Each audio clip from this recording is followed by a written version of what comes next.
Hey, what's going on, everyone? This is Kennerman, host of the Powered Up Podcast, and I am here with my co-host, Mr. Matt. This fits perfect, the EdTech neighbor Rogers. Matt, That's we are right. looking at a live shot of Kyle Niemes's EdTech Madness bracket. We had Kyle back on show 25. I'm doing that off of memory. I'm pretty sure I'm right. And so he tagged me in this tweet, and it's blowing up on Twitter. And so we started talking about it. And Matt said, let's bring it up and let's go through it. So, Matt, we're going to go through the bracket and we're going to make, uh, well, we didn't really talk about this. Are you going to pick what you think will win, or are you going to pick what you want to win? What do you want to do? Mm.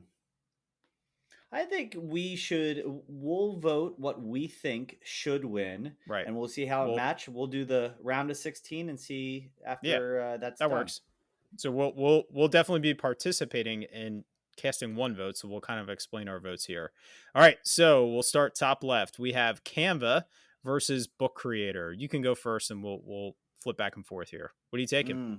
So I love both of these. I will say that I've been leaning into Canva more just to the flexibility and versatility. I think what it allows for students is so much nicer of a design software, but the rigidity of Book Creator is kind of cool. It almost creates high quality instruction. I know that the popular choice will be Canva. Personally, I would pick Book Creator though as an instructional tool. So I probably would have been on that train a couple months ago, even a couple days ago, actually.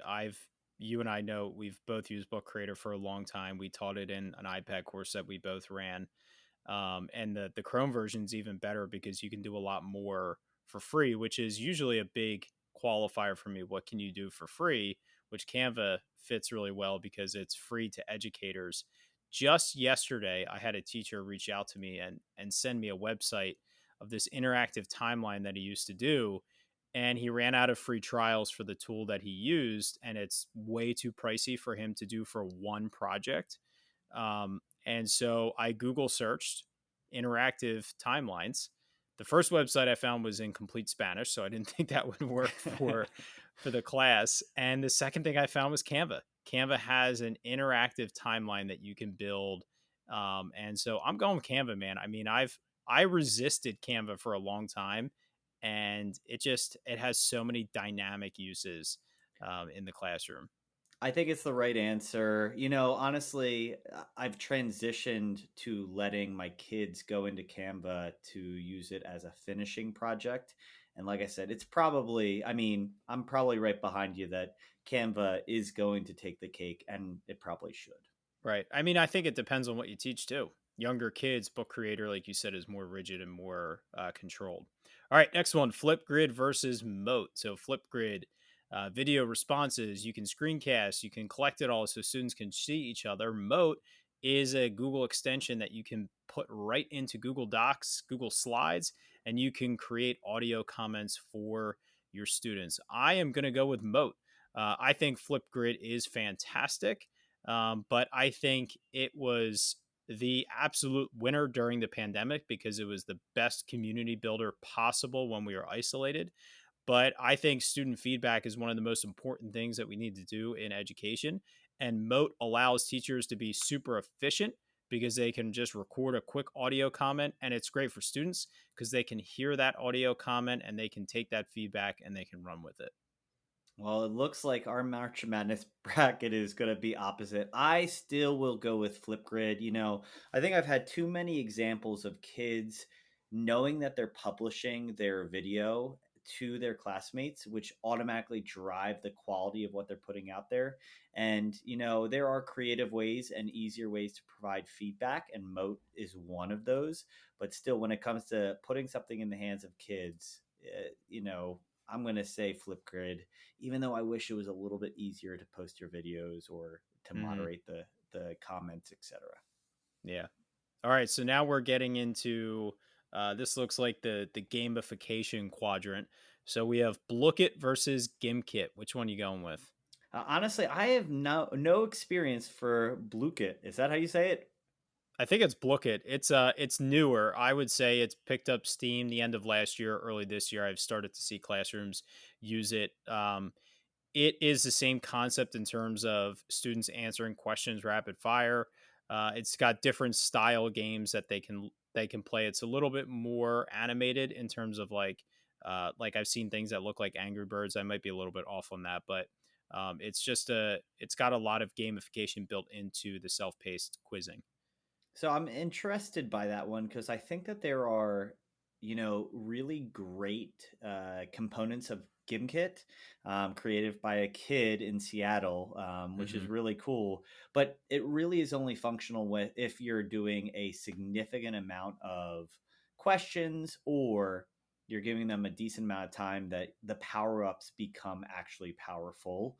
But if you are looking for rote memorization, which sometimes we are, going through those questions three, four, 5 times is not necessarily a bad thing. I am going to say just because I'm not aware, I'm going to stick with Gimkit just because of my familiarity. Yeah, that makes sense. I'm gonna go with Gimkit too. I love the investigation one where you're trying to find. I don't think it's called the mole, but you have like three people that um, I forget what the game is called, but essentially everybody has a role, and there's three people that are moles, and they when they earn points, they create false reports, and when the people investigating get points, they generate reports to try to find out who these moles are. It's so much fun because the content and the questioning it becomes really important for the kids to try to get it right. But the conversations that happen and the investigations and the higher level thinking that's paired with the rote memorization, it's so much fun to watch, especially in a high school classroom. All right, so we're both on Gimkit. Quizzes versus Kahoot. This has to be one of the most classic smackdowns for years now. I mean, this is like a 6 7 year duel. So I guess it's me first. I'm going with uh, Kahoot has really picked up steam in the last year. Quizzes I think took the cake and ran with it a few years ago, and Kahoot kind of stepped up their game and started bringing in some features that they wanted. But I'm gonna go with quizzes because I love that you can create your own gifs and you have the gifs after you get the memes after you get them right or wrong. I'm I going was gonna say quizzes. it's not gifs, it's gifs first off, and it's a meme set, but the meme sets are pretty good. I'm gonna go with quizzes too. I always the classic situation of kids straining to see the screen or claiming it's not fair that they have a worse angle to look at it, and someone else has the perfect score because they have the best view. Whatever the case may be, both are great tools. They belong in education, but I think quizzes, especially the home run use is as a homework mode. Hmm. I find that to be an awesome way that kids get excited to revisit the material. Yeah, absolutely. All right, so we're up in the top right here. We have Screencast-O-Matic versus Screencastify. Take it away, Mr. Rogers. Relatively similar tools. The abrupt answer, because I know we're going a little bit on this, is I loved the classic, NHL 99 blue cursor that would follow the puck in the hockey game. When you're doing an instructional tutorial for kids or what have you, the fact that it had those animations, I know it almost looks like it came out in 99. It is still really helpful to know where that cursor is. If you clicked on something when you're making those tutorials, I still find it to be my default screencasting tool. Which one? Screencast-O-Matic. I thought I made All right, that I'm clear. just making Sorry. sure. I knew what you were All talking right. about. You All didn't right. say it though. All right. All right. I'm gonna go the opposite here. I'm going Screencastify. Oh man. It's super easy to implement. It paid version, you have unlimited everything. You have the ability to edit pretty easily. We have it in my district, and it applies to every person in the domain. So we have it for every student and every teacher at a relatively very reasonable price. But the free version is limited, but you can still get enough done with it. But I love the ease of use and the fact that students can so easily access it as well. All right, next one we got EdPuzzle versus WeVideo. These are a little bit different here. EdPuzzle, Although you can create a little bit, you're more creating for embedding the questions. You can splice and cut YouTube videos and things like that. WeVideo is pure creative. I mean, this is iMovie and Chrome, to and really at a whole nother level. I'm going WeVideo here. I have used it extensively. I think it is phenomenal. It is expensive, I will say that. But if it's something that is a part of your curriculum or something that your district is supporting, I'm going WeVideo all the way because I think it's one of the best editing softwares out there. I'm glad we're doing this activity because I'm definitely going EdPuzzle. As simple as it is, the recent and not so recent, but the ability to easily embed your EdPuzzles into your LMSs and use a Google single sign-on or something like that. We can get those videos to kids, and it just naturally allows teachers to have accountability during watching a video, rewatching, whether it's your personal video or outsourcing their integration of using outside videos and adding the questions. I think it's a no brainer as a classroom teacher. So Awesome. Edpuzzle wins it for me. This is fun. We're Yeah, very different here. This is I this is know. cool. All right, our last corner. This is, I would say, more on like student engaged learning and student paced learning, depending on what you're doing here. So we have Nearpod versus Bamboozle. I'm going to go first and keep it simple. I don't have experience with Bamboozle. I've used Nearpod for 7+ years now. I think it is a phenomenal tool. If you are in a district that goes gold, you have unbelievable capabilities with the full version of it. But I used it, the free version, for a long time, and it served a lot of instructional goals in my classroom. So I'm going Nearpod all the way here. Nearpod's just fine. It is an old favorite of so many people. I honestly, I think that there are far too many features to Nearpod to not choose it. Although I'm intrigued by what Bamboozle, that is relatively new to me, could be. But I think as of right now, Nearpod is the winner because of delivering instruction in creative ways, but also assessing, especially if you have that upgraded membership. Yeah, absolutely. All right, our last one, Cami versus Pear Deck. So Matt, why don't you go ahead and weigh in first? All right. So, if it were to be head to head, Pear Deck versus Nearpod, I would probably go Pear Deck. With its integration with Google Docs, I feel like that has been a home run, especially what got us through the pandemic, trying to kind of touch base with kids and see what they're accomplishing and not make it seem so, listen to this, provide this. Pear Deck was our home run. I totally understand that Cami is really helpful in PDFs and a utilization tool. As a iPad district and iPad grade level, it doesn't serve as much a purpose to me. All right.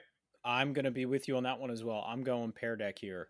Cami is a great tool, but I think there are multiple ways to get around it. Like you said, iPads, there's no need.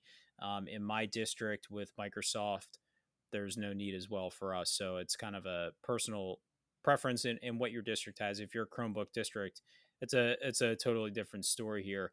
Plus, I really hope Nearpod and Pear Deck face off against each other because that is a juggernaut of a battle because they are the exact same tool, but many different approaches and so much alike and so much different. So I have a lot to weigh in on that one if we can get to that in the round of 8 here. So it looks like in the top left, top right, we were total opposite.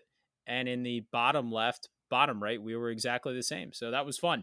So we are recording this on March 1st. And according to this tweet I'm looking at right here, it is voting is coming out on March 2nd. So we're going to post this video hopefully tomorrow morning to stir up the craze, even though it's already got an insane amount of action on Twitter. So I'm sure the votes are going to be tallying in like crazy. I can't wait to see what this turns into. And Matt, I think we're going to have to do this again for the Elite Eight.